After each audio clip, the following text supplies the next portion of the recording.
Здравейте, днес ще ви разкажа за моя ангел с опашка. Той днес почина. Тази дата е ужасна. Казва се Рекси. Трябваше да стане на 2 години този месец някъде.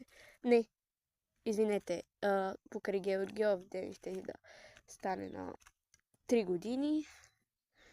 Почина от отравяне, някой го отрови. Спомням си как просто веднъж направихме сватба за кучета.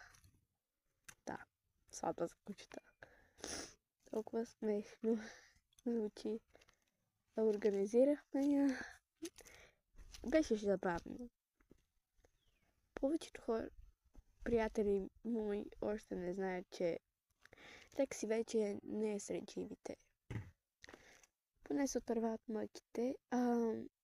Реших да направя видео за него, тъй като просто не знаех какво друго да направя.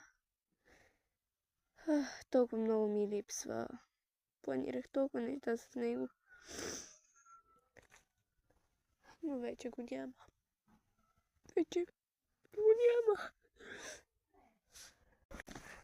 Кучето, с което правих туториали, всъщност беше починалия Рекси вече.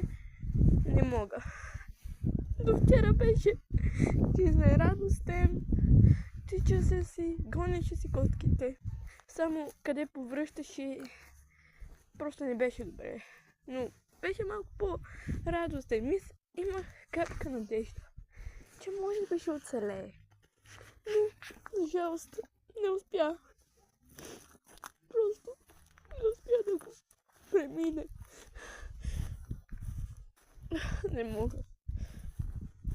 Просто толкова много ми липсва. Толкова много ми липсва. Не мога да стоя без него. Обичам го.